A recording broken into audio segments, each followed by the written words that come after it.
Best health packages up to 80% discount. Tirumala Diagnostics.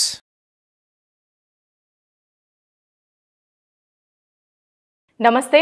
ప్రస్తుతం మనతో ఉన్నారు ప్రముఖ ఆధ్యాత్మికవేత్త, ప్రముఖ జ్యోతిష వాస్తు పండితులు మనతో సూర్యనారాయణ శర్మ గారు ఉన్నారు. వారితో మాట్లాడదాం. నమస్కారం గురుగారు. నమస్కారం అమ్మ. శుభం బియాదు.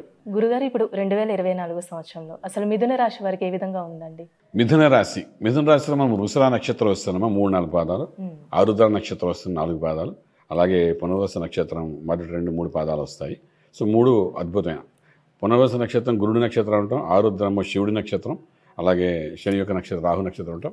సో ఈ 3 నక్షత్రాలకు సంబంధించిన వాళ్ళకి ఎలా ఉంటున్న విషయానికి వచ్చినప్పుడు ఏంటంటే ఫస్ట్ హాఫ్ తీసుకుందాం అంటే, ఎందుకంటే ఒక గురుడు మారుతున్నాడు 4 నెలల తర్వాత, గురుగ్రహం అంటే బృహస్పతి, మిగిలిన రాహు శని ఈ 2 మాత్రం యాజ్ ఇట్ ఈజ్ అలా ఉంటున్నారు. కాబట్టి ఈ బృహస్పతి ఏకాదశంలో ఉన్నాడు యాజ్ ఆన్ టుడే, అంటే లాభం ఇచ్చే ప్రదేశంలో ఉన్నాడు. మనం ఫిల్టర్ చేసుకుందాం. ఎలా చేసుకుందాం అంటే, ముందు భాగ్యంలో శనీశ్వరుడు కూర్చున్నాడు మిథున రాశి వారికి. భాగ్యం అంటే భాగ్యాధిపతి భాగ్యంలో ఉన్నాడు. 9th lord is 9th house, fine. 8th lord కూడా వాడు 9th హౌస్లో ఉన్నాడు. సో ఎక్కడైతే శనీశ్వరుడు కూర్చున్నాడో అది వాడు సొంత ఇంట్లో ఉన్నాడు కాబట్టి సంవత్సరం అంతా అక్కడ ఉంటాడు. కాబట్టి ఈ భాగ్యము అనేసి 9th హౌస్ అంటే ఎడ్యుకేషన్ గురించి చెప్తుంది, 9th హౌస్ అంటే తండ్రి గారి గురించి చెప్తుంది, 9th హౌస్ అంటే విదేశయానం గురించి చెప్తుంది.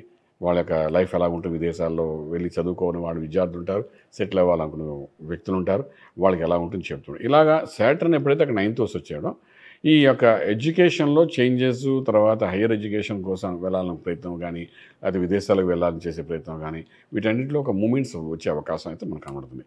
అంటే న్యూ థింకింగ్ అన్నమాట, లైఫ్లో న్యూ థింకింగ్ అనేది కనబడుతుంది అన్నమాట. ఆ థింకింగ్ చేసుకుంటూ ముందుకెళ్ళ చేసే ప్రయత్నంలో కొంత సక్సెస్ కనబడుతుంది అన్నమాట. అలాగే అక్కడ సాటర్న్ 9th హౌస్లో కూర్చున్నాడు. 9th హౌస్లో ఉన్నాడు అంటే డెఫినెట్గా 9th హౌస్ అబౌట్ ఫాదర్ ఉంటాం. ఫాదర్ ఉన్నప్పుడు అంటే ఫాదర్కి ఏదైనా ఉంటే ఈ సంవత్సరం అంటే ఏ జాతకుడు అయితే వాళ్ళ నాన్నగారికి కొంత క్రైసిస్ కనబడవచ్చు. అంటే కొన్ని హెల్త్ ఇష్యూస్ చిన్న చిన్నవి వచ్చే అవకాశం ఉంటుంది.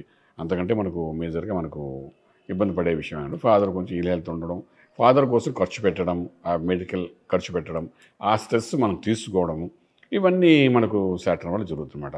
ఇక 9th హౌస్లో ఉన్న అదృష్ట స్థానం అంటారు, భాగ్యస్థానం అంటాం. మనకు లక్ ఫేవర్ చేసేది కూడా 9th హౌసే. 9th హౌస్ బాగుంటే మన లక్కీయెస్ట్ పర్సన్ అనమాట.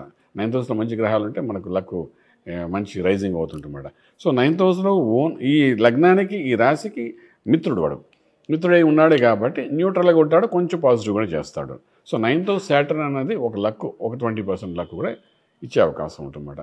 సో ఇవన్నిటిని మనం దృష్టిలో పెట్టుకుంటే సోర్స్ ఆఫ్ ఇన్కమ్, రిసోర్సెస్, కొత్త వెంచర్స్, కొత్త యాక్టివిటీస్, వీటన్నిటికీ ఒక 20% పాజిటివ్గానే ఈ సంవత్సరం అంతా ఉండడానికి అవకాశం ఉంటుంది. వీడు ఏం చేసినా రాజ్యంలో రాహు ఉన్నాడమ్మ, మాయాధనం ఇస్తాడు. మిథునం అనేసరికి వాళ్ళు డెఫినెట్గా ఏ ఉద్యోగం చేసినా ఫైనల్గా వాళ్ళు వ్యాపారం దిగడానికి ప్రయత్నం చేస్తారు. ఈ సంవత్సరం స్పెసిఫిక్గా వ్యాపారం చేసేవాళ్ళు ఎవరైతే ఉన్నారో వాళ్ళ గురించి చెప్పాల్సిన విషయం ఏంటంటే, రాజ్యంలో రాహు ఉన్నాడు. రాజ్యం అంటే వ్యవసాయ క్షేత్రం, ఇందాక మనం మాట్లాడుకున్నట్టుగానే ప్రొఫెషనల్ ప్లేస్. అక్కడ రాహు ఉంటే మాయాధనం ఇస్తారు. అంటే మోసపూరితమైన కాదు, మాయాధనం. మాయాధనం అంటే ఏంటి అంటే, మనం 10 రూపాయలు కష్టపడితే 100 రూపాయలు రావడం. మోసం అంటే 10 రూపాయలు కష్టపడి పెట్టి ఇన్వెస్ట్ చేసి 1000 రూపాయలు సంపాదించి ప్రయత్నం చేయడం మోసం అవుతుంది. ఇదేంటంటే 10కి 20 రావడం అనేది నార్మల్, వ్యాపారస్తులు అందరూ చేస్తారు. ఇది వ్యాపారంలో కనబడుతుంది. సో మనం చెప్పాలనుకున్న విషయం ఏంటంటే, ఇక్కడ ఉద్యోగస్తులు ఎవరైనా ఉంటే రాహు రాజ్యంలో వచ్చాడు కాబట్టి ఉద్యోగంలో ఇంక్రిమెంట్తో పాటు సైడ్ ఏదైనా బెనిఫిట్స్ రావడం, కమిషన్స్ అనుకోండి, లేకపోతే ఇన్సెంటివ్స్ అనుకోండి, లేకపోతే ఎడిషనల్గా సైడ్ ఇన్కమ్ ఒకటి ట్రేడింగ్ చేసుకుంటే సైడ్ ఇన్కమ్ రావడానికి అనుకోండి. ఈ మిథున వాళ్ళు ఎప్పుడు 2 ద్విస్వభావం కలిగిన వ్యక్తులు. వాళ్ళు ఏంటంటే ఒక సంపాదనతో ఖుషీగా ఉంటారు. వాళ్ళకి పక్కన ఇంకేదో దొరకాలి. ఇప్పుడు మనం చూస్తారా, మన పల్లెటూరు వెళ్ళినప్పుడు దొంగతనంగా కోసుకున్న మామిడికాయ అంటే సరదా పడతాం, కొనుక్కుని వస్తుందేమో ఇంట్రెస్ట్ చూపించుకొని మనం కొట్టుకుని వస్తే బాగా సరదా పడతాం. అలాగే వీళ్ళు ఏంటంటే మిథున వాళ్ళు డెఫినెట్గా వాళ్ళు ఏదో ఒక సైడ్ ఇన్కమ్ కోసం గట్టిగా ఆలోచన చేస్తుంటారు. ఆ ఆలోచనలో సక్సెస్ అవుతారు. ఫర్ ఎగ్జాంపుల్ ఒక ఐటీలో వర్క్ చేస్తున్నాడు, వాడు సైడ్ ఇంటి దగ్గర చిన్న మినీ హోటల్ ఏదో ఫాస్ట్ ఫుడ్ సెంటర్ పెట్టాలనుకుంటాడు, సరదాగా పెడితే సక్సెస్ఫుల్ అవుతున్నారు. ప్రాబ్లం లేదు. Specially food industry, pharma industry, agriculture industry, తర్వాత మీడియా రంగం వాళ్ళు, అలాగే మన ఫిల్మ్ ఇండస్ట్రీ వాళ్ళు, ప్రొడ్యూసర్, డైరెక్టర్, మొత్తం అందరికీ వీళ్ళందరూ, అలాగే ట్రేడింగ్ చేసేవాళ్ళు, బంగారం వ్యాపారం చేసేవాళ్ళు, వీళ్ళందరికీ కూడా ఈ సంవత్సరం రాజ్యంలో రాహు ఉన్నాడు కాబట్టి మూలధనం అంటే గ్రాస్ ప్రాఫిట్స్, గ్రాస్ ఇన్కమ్ అనేది హెవీగా ఉండడానికి అవకాశం ఉంటుందన్నమాట. అలా ఉంటుంటే అక్కడ నుండి లాభంలో గురుడు వచ్చి ఉన్నాడు. లాభంలో ఉంటాడు ఫస్ట్ 4 months. ఫస్ట్ 4 months అంటే మన ఏప్రిల్ వరకు, మనం అనుకున్నాం కదా ఏప్రిల్ వరకు మేషం ఉంటాడని, అది లాభస్థానం అవుతుంది మిథునానికి మాట. ఉంటే ఏంటంటే వీడు చేసిన దాంట్లో ఒక ప్యూరిఫైగా అసలు ప్రాఫిట్స్ ఎంత అన్నది వాడు క్లియర్గా చూపిస్తాడు, ట్రాన్స్పరెంట్గా చూపిస్తాడు గురువు. సో మనకు భాగ్యము, రాజ్యము, లాభము 3 బాగున్నాయి కాబట్టి డెఫినెట్గా వాళ్ళకి ఫస్ట్ 4 months అనేది ఏ గుడ్ టైం అని చెప్పచ్చు. నెక్స్ట్ 4 months దగ్గర 4 months తర్వాత వచ్చి 8 months ఏంటంటే 12 ఇంట్లో గురుడు వచ్చి కూర్చుంటాడు. అది వాడు శత్రుక్షేత్రంలో కూర్చుంటాడు. ఈ రాశి వాడికి సపోర్ట్ చేయడం వాడు దేనికిను. సో ఏంటంటే రాంగ్ క్యాలిక్యులేషన్స్ వేయడము, రాంగ్ ఐడియాస్ ఇవ్వడము, ఇచ్చి దానికోసం ఖర్చు పెట్టించడం, తర్వాత రిలైజ్ అవ్వడము, ఇవన్నీ ఏప్రిల్ నుండి చూపిస్తుంటాడు. సో మనకి ఏంటంటే ఫస్ట్ 4 months ఎస్టాబ్లిష్మెంట్ ప్రాపర్గా చేసుకోగలిగితే మిథున రాశి వాళ్ళు డెఫినెట్గా ఆ ఎస్టాబ్లిష్మెంట్ చేసిన దాన్ని కంటిన్యూస్గా 8 months ఉండగలిగితే they are into very much profitable place. ఎందుకంటే ఈ 3 planets సినిమా అంతా చూపిస్తాయి ఈ సంవత్సరం అంతా. ఏది సినిమా అంటే ఈజీగా అర్థమవుతుంది చెప్పానంటే రాహు, శని అండ్ బృహస్పతి. మిగిలిన వాళ్ళు ఇఫ్సార్ బర్త్లా ఉంటాయి, ఈ 3 మాత్రం కన్ఫర్మ్గా చూపిస్తాయి. సో వీళ్ళ యొక్క ట్రాన్సిట్ అలా ఉంది కాబట్టి మనం డెఫినెట్గా ఫస్ట్ 4 months మంచి ఎస్టాబ్లిష్ చేయాల్సిన అవకాశం ఎంతైనా వీళ్ళకుంటే చెప్పగలుగుతాము. అలానే ఇప్పుడు నిరుద్యోగులు ఉంటారు కదండి, ఉద్యోగం లేని వాళ్ళకి ఈ సంవత్సరంలో అంటే వచ్చే ఛాన్స్ ఉందంటారా? నిరుద్యోగులకి ఏంటంటే చిన్న లాటరీ తగిలినట్టు అవుతుందండి. కానీ మెయింటైన్ చేయగలిగితే 4 months మనం చూస్తే ప్రొవిజన్ పీరియడ్ అంటారు, ఏదో చిన్న ఉద్యోగ రంగం 3 నెలలు కరెక్ట్గా చేస్తే పర్మనెంట్ చేస్తాం 6 నెలలు అంటారు. అలాంటివి కొన్ని అవకాశాలు దొరుకుతాయి. ఎందుకు రాహు రాజ్యంలో ఉన్నది దొరుకుతుంది. సో ఇంటలెక్చువల్ ప్లానింగ్తో వాళ్ళు సక్సెస్ఫుల్ అవుతారు, డెఫినెట్గా ఎస్టాబ్లిష్ చేసుకుంటారు. సో డెఫినెట్గా ఈసారి మంచి మూమెంట్ వస్తుంది చెప్పడానికి అవకాశం పడి. అలానే ఇప్పుడు వివాహ ప్రయత్నాలు చేస్తున్న వాళ్ళకి కూడా అండి ఈ ఇయర్లో అసలు ఏ విధంగా ఉండొచ్చు అంటారు? కొంచెం న్యూట్రల్గా ఉంటుంది మా వివాహ వ్యవస్థ కోసం. అంటే మనం ఒక్కొక్కసారి వివాహ వ్యవస్థకు మధ్యవర్తిత్వం వహించి నడుపుతాం కొన్ని, తర్వాత మన పిల్లలకి చేయాలనే ఉద్దేశంతో ప్రయత్నాలు మొదలు పెడతారు కొన్ని. ఈ ప్రయత్నాలు మొదలు పెడతారు కానీ గురుబలం అనేది కొంచెం తక్కువగా వీలుకుంటుందన్నమాట. గురుబలం తక్కువ ఉన్నప్పుడు ఏంటంటే కొంచెం మనం నిదానంగా ఉండడం అవసరం ఉందన్నమాట. నేను చాలామంది చెప్తుంటాను ఏంటంటే గురుబలం ఉందా, ఈ సమయంలో పెళ్లి సంబంధాలు చూడొచ్చా చూడకూడదా అని చాలామంది మనకు అడుగుతుంటారు.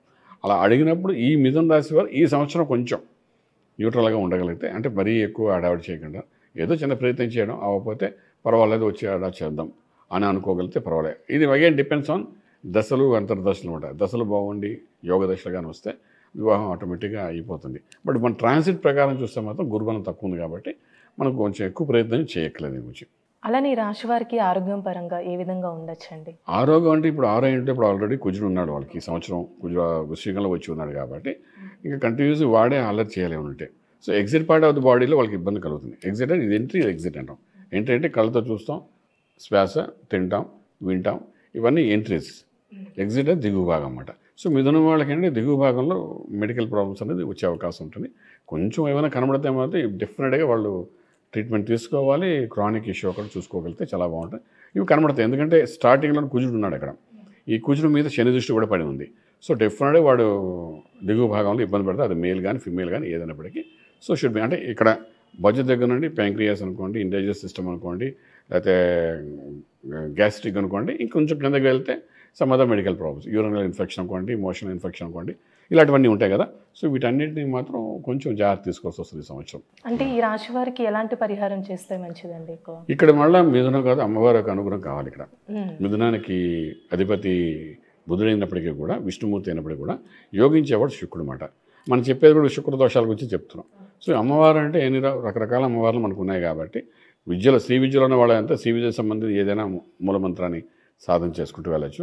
అలా శ్రీ విద్యలో ఏమైనా ఉన్నారంటే దుర్గా కానీ చండీ కానీ ఏదైనా శ్లోకాలు దానికి సంబంధించిన అష్టోత్తరాలు ఉంటాయి, లేకపోతే వాళ్ళకి ఇంటే ఈలవేలపు ఉంటుంది, గ్రామదేవత ఉంటుంది, దేని వాళ్ళు నిత్యం చేస్తున్నారో. కొందరికి ఈ ఊళ్ళో పెద్దమ్మ గుడి అంటే చాలా ఇంట్రెస్ట్ ఉంటుంది, అక్కడికి వెళ్ళి ఏ పని చేయాలనుకుంటే అక్కడికి వెళ్ళే కానీ ఏది మొదలు పెట్టాలంట. అలా వాళ్ళకి పెద్దమ్మ అనేది అంటే అమ్మవారి గ్రామదేవత అక్కడ. సో అలా ఏది వాళ్ళకి ఎక్కువ సెంటిమెంట్ ఉందంటే అమ్మవారి, ఆ అమ్మవారి యొక్క దైవాన్ని పూజ చేసుకుంటే సంవత్సరం ఉంటే మాత్రం కొన్ని సమస్యలు హెల్త్ ఇష్యూస్ నుండి బయటపడడానికి అవకాశం అయితే ఉంది. చాలా చక్కగా తెలియదు గురుగారు, ధన్యవాదాలు. శుభం బియాది. చూసారు కదండి, ఈ 2024 సంవత్సరంలో మిథున రాశి వారికి అసలు ఏ విధంగా ఉంటుంది, అలానే ఈ రాశి వారికి ఎలాంటి పరిహారం చేస్తే మంచిది గురువుగారు మాటల్లో మనకి తెలియజేశారు కదా. అలానే మీ జాతకానికి సంబంధించి కానీ మీ ఇంటి వ్యాపార వాస్తు సంబంధించి ఎలాంటి విషయాలైనా మీరు తెలుసుకోవాలనుకుంటే స్క్రీన్ మీద కనిపిస్తున్న నెంబర్కి కాల్ చేసి గురువుగారిని సంప్రదించవచ్చు. ఇలాంటి విశేషమైన అంశాలతో మళ్ళీ మీ ముందుంటాను. ధన్యవాదాలు.